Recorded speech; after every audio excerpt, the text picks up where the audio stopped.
Earth's mighty maker, whose command raised from the sea the solid land, and drove each billowy heap away, and bade the earth stand firm for aye.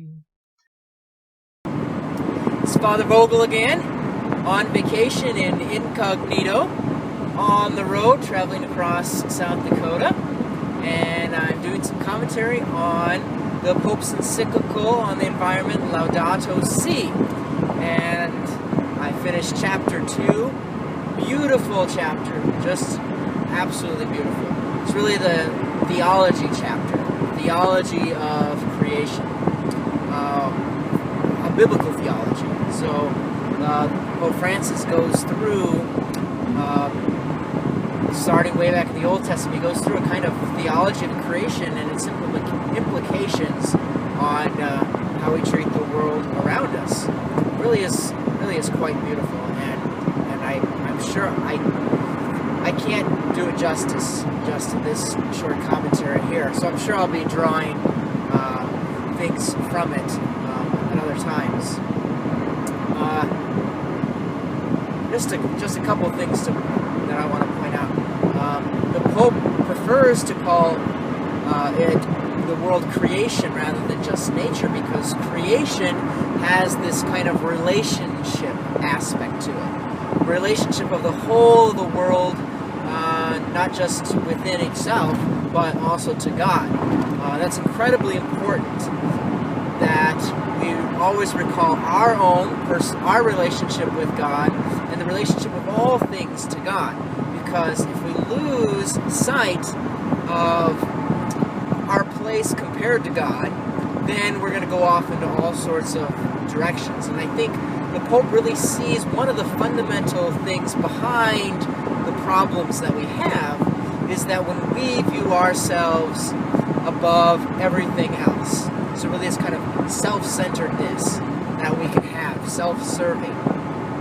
And so he says, sometimes the command of Adam and Eve to take care of creation is distorted, and so it seems though that we have the authority to do with creation whatever we want, and so creation gets abused in that way. But he says, no, this is not the Christian way of seeing it.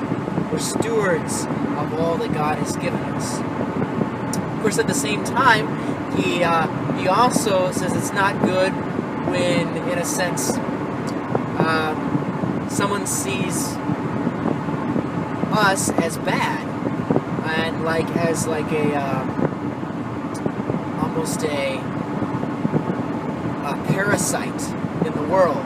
That if only we got rid of human beings, then the world would be so much better off. And that's also a false thing. In fact, so many times, as the Pope is emphasizing our protection of creation, it's because it will help to care for those that are poor. It upholds our own dignity as human beings. So some of these themes will probably come back later, but he talks about how, some people will think, population control is the solution to all these things, and he says, no, that actually sidesteps the real issues at hand. Another note, he uses, especially the Psalms and the Book of Wisdom, to go through kind of our relationship with creation, how God has created everything.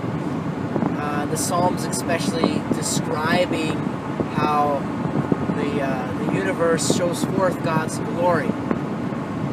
Kind of in the midst of that, he also references, which he references even before this, the hymn of Saint Francis of Assisi, in which he calls the sun and the moon and the wind and the different natural elements, he calls them brother and sister, and it's really a canticle of all of those creatures giving praise and honor to God.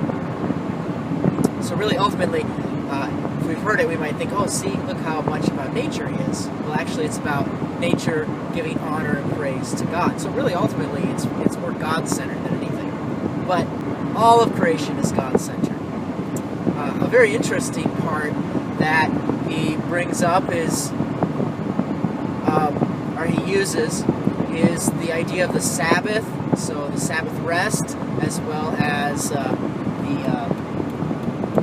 Sunday, or sorry, Sabbath is the Sunday, as well as the Sabbath year, as well as the Jubilee year. So those were, the Sabbath year was every 7 years. They'd let the land was supposed to lie fallow, and they wouldn't. They'd let it rest. And then the Jubilee year was every 50 years. That would be the case. And so it really shows that not only is all of creation is ordered to rest in God's presence. And Jesus, towards the end of this chapter, he shows especially how Jesus is being in union with nature, not only because he grew up the way that he did, and so was close to the land as a carpenter and close to physical material things. Also, you can see it in the use of his parables, which draw so often from those kind of natural images from the world. But ultimately, because we know that Jesus himself, it was through him that all things were created, through the Word from the very beginning. Everything came into being.